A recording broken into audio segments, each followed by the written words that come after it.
Sinubukan ko siyang itulak pero mas lalo siyang malakas sa akin. Humalakhak lang siya at saka mas niyakap pa ako. Inaantok pa ako, Ashley. Matulog muna tayo. Ha? Tumaas ang boses ko at tinampal ang kanyang braso.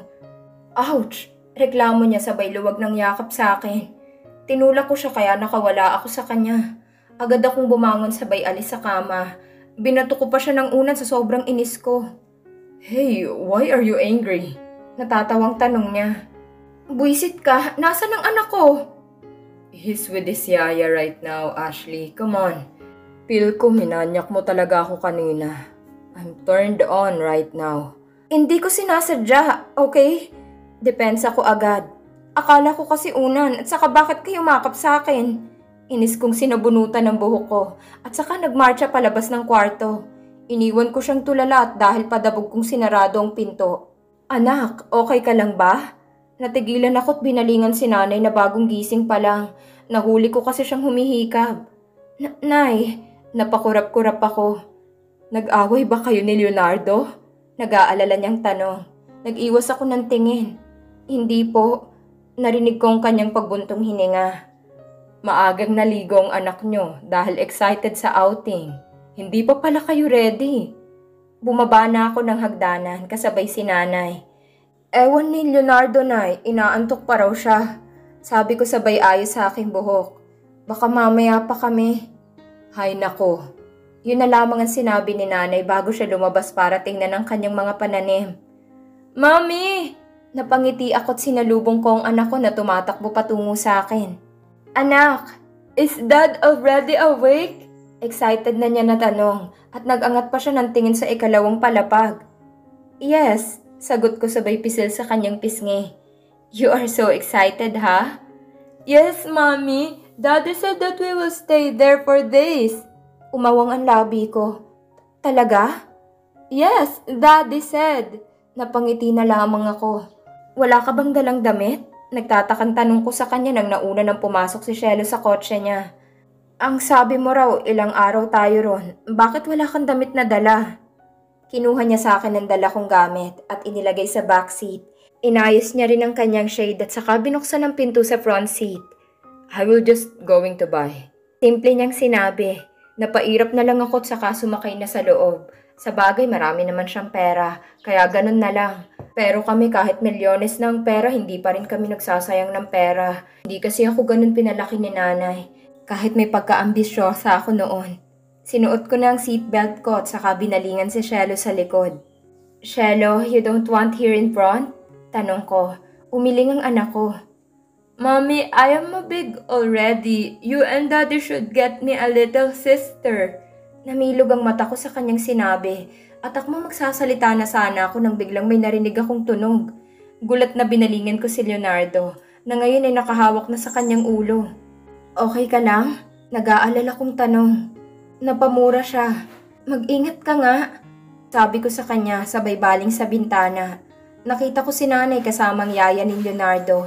Hinihintay yata nilang pag-alis namin. Nang umupo na si Leonardo sa driver's seat ay binuksan kong bintana at saka kumaway kay nanay. Shelo, say bye to Lala and Yaya, I said. Bye, Lala!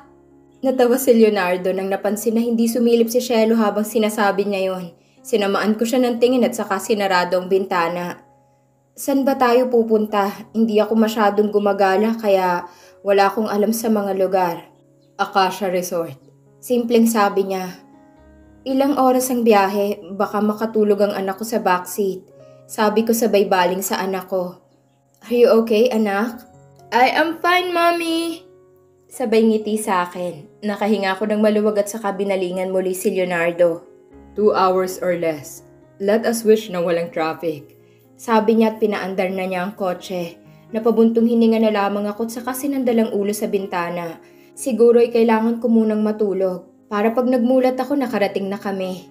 Bumuga ako ng hangin at saka unti-unting pumikit. Naalimpungatan ako nang naramdaman ko na may humalik ng paulit-ulit sa buong mukha ko. Nang magmulat ako ay bumungad sa akin ang nakangusong si Shelo. Anak?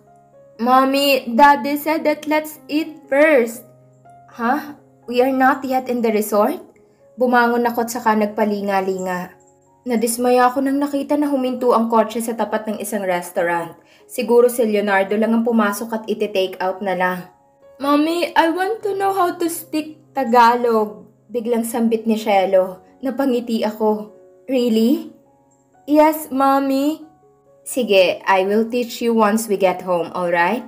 For now, let us enjoy our vacation. Ngumiti ako sa kanya at saka ginulong buhok niya. Ilang minuto ay nakabalik na si Leonardo dala-dalang isang paper bag. Inilagay niya ito sa hita ko na siyang ipinagtaka ko. Ano to? Takang tanong ko sa kanya. Open it. Inginuso niya ang paper bag. Bumuntong hininga ko at saka binuksan ang paper bag. Umawang ang labi ko nang nakita ang isang paper bag na prize. Nagliwanag ang mukha ko at binalingan si Leonardo. Sa akin to? Yup. Shelo said you like fries a lot. Umawang ang labi ko at binalingan si Shelo na kumakain na ng ice cream. Yes, Mommy. Thank you. You're welcome. Sagot ni Leonardo at saka pinaandar na muli ang kanyang kotse. Nang nakarating kami sa Acacia Resort, bumungad agad sa akin ang preskong hangin nanggagaling sa dagat. Si Shelo'y biglang kumawala sa hawak ko at tumakbo pa patungo sa may buhangin. Shelo! Sigaw ko at akman tatakbo na sana patungo sa kanya nang bigla akong pinigilan ni Leonardo. Let him. But, safe ang lugar na to, Ashley. He assured me. Hindi na lang ako nakikipagtalot sa kahinayaan na lamang si Shelo. Sinalubong kami ng mga babaeng staff at nilagyan kami ng bulaklak na kwintas bilang pag-welcome daw sa mga guest. I already have my reservation in here.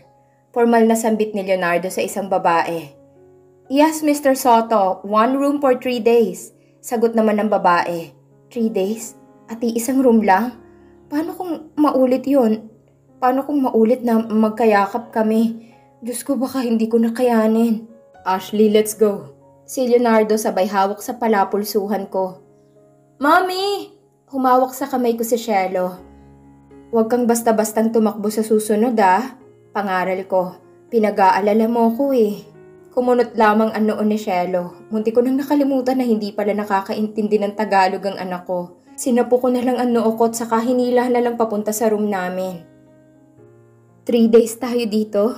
Tanong ko kay Leonardo nang nakarating na kami sa kwarto namin.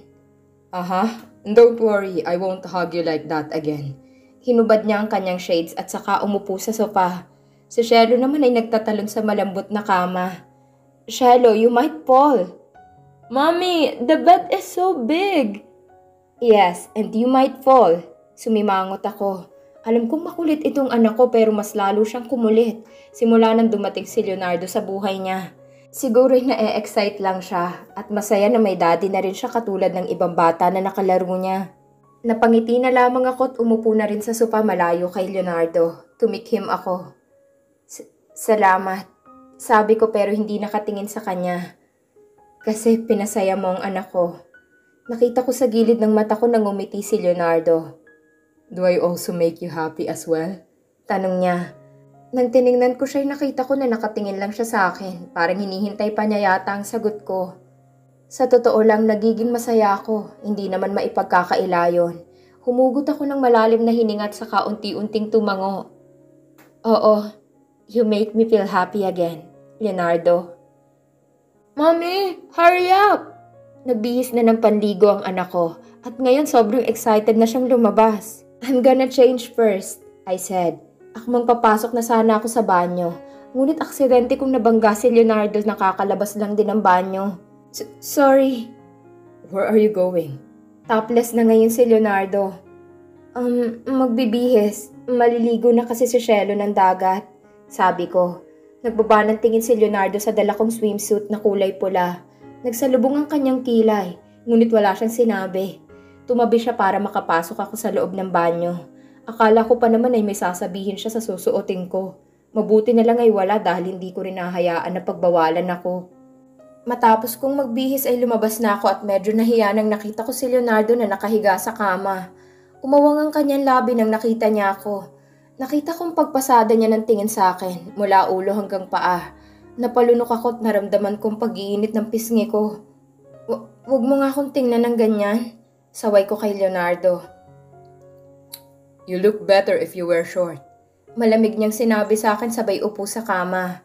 Sigurado akong may mabubulag ako ngayon paglabas natin. Inis ko siyang binalingan. Stop talking nonsense, Leonardo.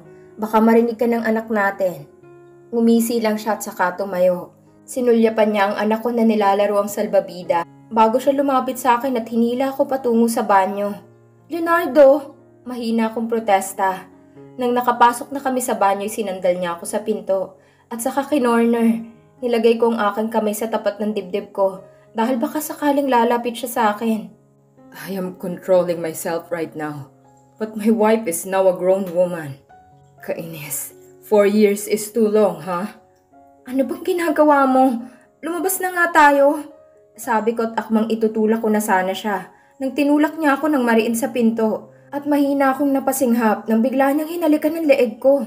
Napakapit ako sa kanyang balikat at naramdaman kong panginginig ng tuhod ko. Leonardo! Sinubukan ko siyang itulak papalayo sa akin pero napaungol lamang ako nang bigla niyang kinagat ang leeg ko. Nang matapos yun ay hinawakan niyang mukha ko at pinaharap sa kanya. Kinagat ko ang aking labi. Sobrang bilis ang pagtibok ng puso ko. Pareho kami naghahabol ng hininga at amoy na amoy kong pabango sa kanyang katawan. Uminit ang pisngi ko nang na-realize ko na nilalagyan niya pala ako ng kiss mark. It's better. He smirked. Para malaman ng mga tao na akin ka. Ani at saka iniwan niya akong tulala sa banyo. Mami, let's go! Narinig kong sigaw ni Shelo mula sa labas ng banyo. Tulala lang ako habang paulit-ulit kong hinahaplos ang kiss mark na ginawa ni Leonardo sa leeg ko. Nanginginig ang tuhod ko at hindi ko alam kung makakalabas agad ako. Ang kanyang ginawa ay nagpainit sa akin. Hindi ko alam kung anong itatakip ko rito. Gusto ko pa naman mag-swimsuit dahil bagong bili ko pa yon. Nakakahiya naman kasi at hindi naman habang buhay ko takpan iyong gamit ang buhok ko. Mommy! Wait! Nauutal kong sinabi at naghanap ng posibleng pantakip nito. Pero sa huli lumabas na ako ng banyo na nakatakip ang buhok ko sa leeg ko. Sinamaan ko ng tingin si Leonardo at saka hinila ng anak ko papalabas sa kwarto. Mommy, I want to make a sand castle! Sambit ni Shelo. Nakaupo lang ako sa lounger habang pinagmamasdan ng anak ko. Si Leonardo naman ay nasa isang restaurant, bumibili ng makakain. Hindi pa ako naligo dahil masyadong mainit at ayoko rin na mapaso ang balat ko. Miss, anak mo? Tanong ng isang lalaki na mukhang turista rin yata. Nakangiti siya sa akin habang may dalang kamera sa kanyang kamay. Oo, sagot ko at kumunot ang noo ko. Bakit? Nagulat siya sa sagot ko. Para kang walang anak, I was about to ask you kung gusto mo magpakuha ng pic galing sa akin. Humalakhak siya. Akmang magsasalita na sana ako kaya lang ay biglang dumating si Shelo na nakatopless pa. Hinarangan niyang paningin ko kaya hindi ko na nakita ang reaksyon ng lalaki. Hindi ko rin masyadong narinig ang kanilang pinag-usapan pero nakita kong bigong mukha ng lalaki nang tumalikod. Pumuntong hininga si Leonardo at saka inilapag niya sa lamesang milkshake. Bakit hindi ka pa naligo? Tanong niya at umupo sa kabilang lounger. Mainit eh. Ano? Nothing. Humiga siya sa lounger at saka binalingan ako. You are so nice with your swimsuit. I am hoping that I will see you again without it one day. Namilog ang mata ko dahil sa iritasyon sinabuyan ko siya ng buhangin. Hey! Natatawa niyang sinabi. Ang manyak mo talaga. Sana hindi naman ang anak mo ng kamanyakan mo. Inis akong tumayo. Oh, where are you going? Seryoso ang kanyang boses. Inirapan ko siya. San pa ba? Eh di maliligo. Bantayan mo ang anak ko ha? Padabog akong naglakad papalayo sa kanya. Hindi ko napansin ang anak ko dahil naging busy ito sa paggawa ng kung ano-ano sa buhangin. Huminto ako nang umapak ang paa ko sa dagat. Hindi malamig dahil na rin sa init ng araw. Bumuntong hininga ko at saka napamewang. Marunong naman akong lumangoy pero hindi pro. Akmang maglalakad na sana ako pabalik dahil tingin ko hindi ko kayang maligo ng mag-isa lang. Kaya lang ay napatili ako nang bigla akong napunta sa ere. Namilog ang mata ko nang binuhat na pala ako ni Leonardo at tumakbo patungo sa dagat. Leonardo! Takot na takot ko na sigaw. Napatili ako nang ibinagsak niya ako sa dagat.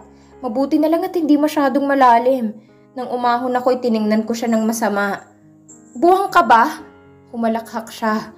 I thought you know how to swim. Sabi ko na marunong, hindi ko sinabi na magaling.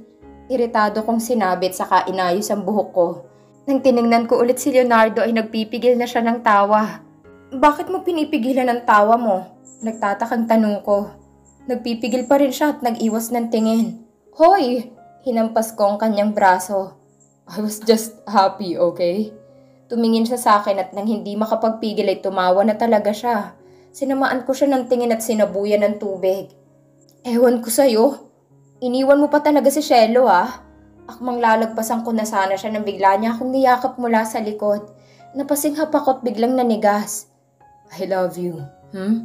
I'm sorry for being touchy, my wife.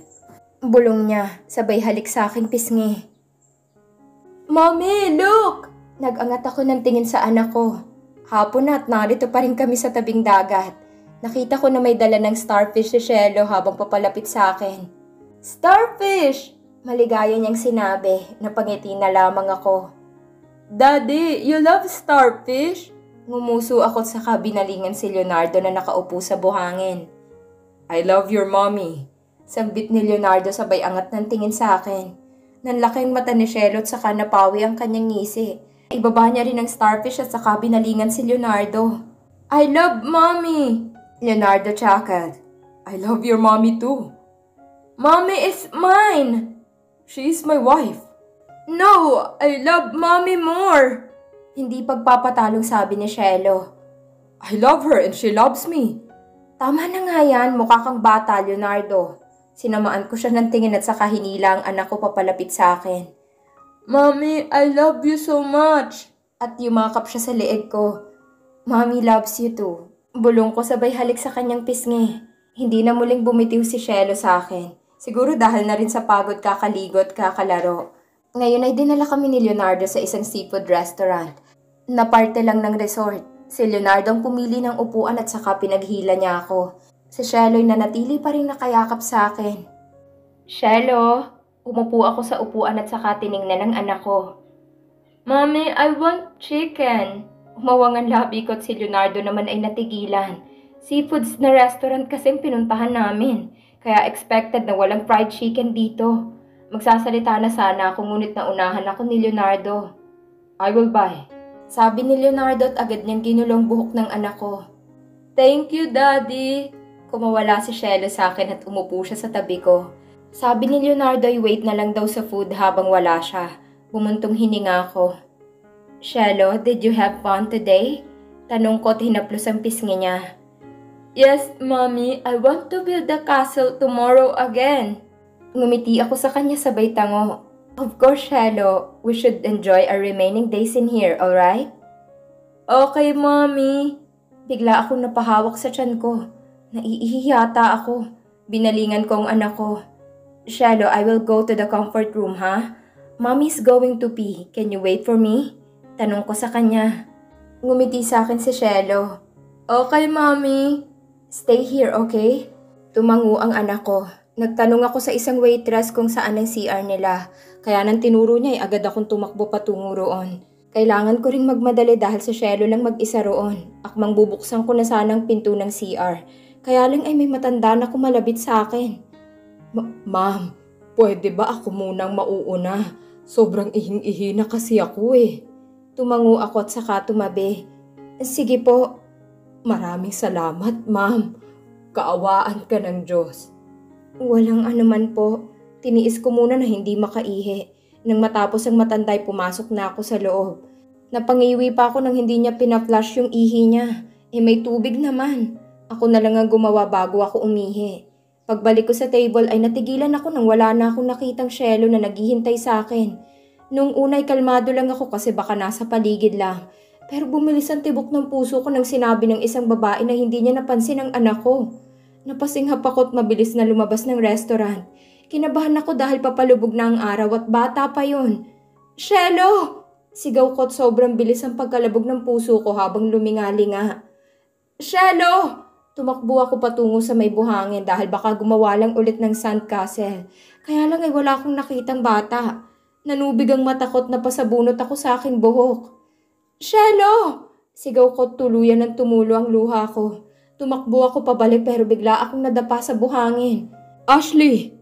Umaagos ng luha sa aking mata habang nagmamadaling bumangon. Nakita ko si Leonardo na papalapit sa akin. May dala siyang plastic bag na tingin ko ay naglalaman ng fried chicken na paborito ng anak ko. Are you okay? Hinawakan niya ang kamay ko at nag-aalala niya akong tiningnan. Kainis, why are you crying? Inihingal ako habang nanginginig ang buong katawan ko. Si Cielo! Calm down, Ashley. Si Leonardo sabay hawak sa mukha ko. Calm down, please. Si Cielo! Nawawala si Cielo, Leonardo! We need to find him dahil gabi na. Okay, hahanapin natin pero huwag ka nang umiyak. This resort is totally safe. Safe? Sigaw ko. Tumalikod lang ako saglit, umihi lang ako saglit. Wala nang anak natin. Hahanapin natin siya. Just calm down. Hindi ako makaka-calm down. Kainis. Kainis naman eh. Nagpapadyak ako. Hindi ko na alam kung anong gagawin ko sa buhay ko kung may nangyaring masama sa anak ko. Tinulak ko siya ng malakas at saka tumakbo para hanapin ang anak ko. Ashley, wait! Hindi ko siya pinakinggan. Cielo, anak! Cielo! Lumapit ako sa isang lalaki. Kuya, may nakita ka bang bata na lalaki? Tanong ko habang lumuluha. Hindi, ma'am. Nilagpasan ko siya at naghanap ulit. Narinig ko ang pagtawag ni Leonardo sa aking pangalan pero hindi ko ito pinakinggan. Kailangan kong makita ang anak ko. Hindi ko mapapatawad ang sarili ko kung may nangyari sa kanya na masama. Hindi ko kakayanin. Napadpad ako sa isang mini park ng resort. Natigilan ako dahil baka narito nga napadpad ang anak ko. Cielo! Sigaw ko. Pinalis kong luha sa aking mata. Mommy! Napasinghap ako at agad binalingan ng bandang gilid ko. Nanlaking mata ko nang nakita ko si Cielo. Akmang lalapit na sana ako sa kanya nang tumayong isang babae na nasa gilid niya. Na mukhang kausap niya kanina. Umawang ang labi ko at natigilan na nakita ko kung sinong babaeng yun. Mommy! Kumaway si Cielo. Hindi ko magawang ngumiti sa kanya. Dahil sa babaeng katabi niya, nakita ko rin ang pag-awang ng kanyang labi nang nakita ako. Ashley! Gulat na gulat niyang sinabi. It's her. The one who ruined everything. Amira, kinuyom ko ang kamao ko. Nasa may tea shop kami nagtungo sa resort na ito. Hindi ko akalain na nagbabago na ang babaeng ito. Mula sa pagiging artem, nagiging simple na lang. Hindi ko talaga maatim na kasama niya ang anak ko kanina.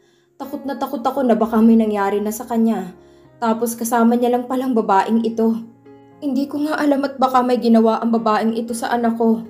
Binaba niya ang kanyang baso at saka tumikhim. Hindi ko alam na nandito ka na pala. Panimula niya at binalingan ng anak ko. At hindi ko akalain na anak mo to. Tinaasan ko siya ng kilay at humalukip-kip. Wala ka bang TV? Mahina siyang natawa at saka bahagyang yumuko. Wala na akong panahong mag-TV. Umawang ang labi ko. At bakit mo kasama ang anak ko? May ginawa ka bang masama sa kanya? Umiling siya at tiningnan muli ang anak ko. Hindi ko alam na anak mo pala siya. Lumapit kasi siya sa akin nang dumaan ako sa restaurant. Ang sabi niya hinahanap niya ang daddy niya. Hindi ko naman siya kilala kaya dinala ko na lang siya sa park baka sakaling may makahanap sa kanya. Niliitan ko siya ng mata. I know what you did years ago. Kaya hindi mo ako masisisi na ganito ako ngayon. Yumuko siya. Alam ko. At sising-sisi ako sa ginawa ko. Alam kong hindi sapat ang sorry ko sa sakit na naranasan ko noon. Sa nagdaang taon, marami akong na-realize. Mommy abandoned me. Nanginig ang kanyang boses. And even though I was a bad bitch, people here were so kind to me. They made me realize that I don't need luxurious to make me happy. Hanggang ngayon ay pinagbabayaran ko pa rin ang ginawa ko. At siguro hanggang sa mamatay ako. I'm sorry. Nakita ko ang pagtulo ng kanyang luha. Kinagat ko ang ibabang labi ko. At biglang nag-alala sa kanya. Inabando na pala siya ni Tita Talina. Taray naman ang babaeng yun. Saan ka na nakatira ngayon? I am married, sabi niya sabay ngiti sa akin. I fell in love. Kanino? The one who owned this resort, sabi niya. Umawang ang labi ko. Ha? Napakurap-kurap ako. Talaga? Tumango siya at bumiti siya ng maliit sa akin. He changed me and he accepted me. Hindi niya ako inabandona. Minahal niya ang isang katulad ko na demonyita. Umawang ang labi ko. Alam mo ba na kasal na si Sofia? Biglang nawala ang inis ko sa kanya. Tumango siya. Oo, pero wala na akong lakas para harapin pa siya. She also suffered because of me and mommy. Why are you crying, Aunt Amira? You look so beautiful, but crying makes you ugly.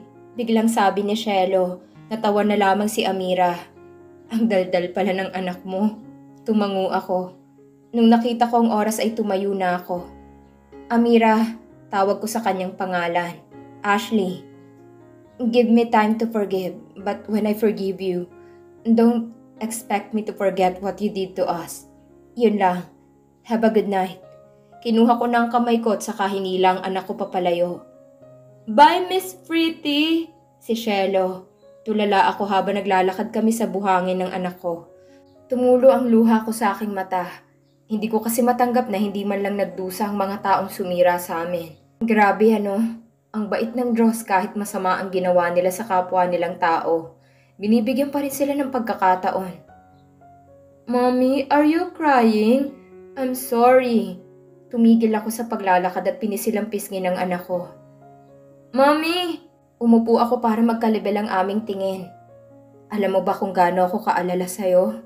Kumunot ang noo ng anak ko. Wala akong pakialam kung naintindihan ba niya o hindi. Pinag-alala mo ako ng husto, anak. Tuloy-tuloy pa rin ang pag-agos ng aking luha. Ang maliit na kamay ng anak ko ay dumapo sa pisngi ko. Mommy, don't cry. Lumabi siya. Paano kung may nangyari sa'yo, ha? Baka mabaliw ako.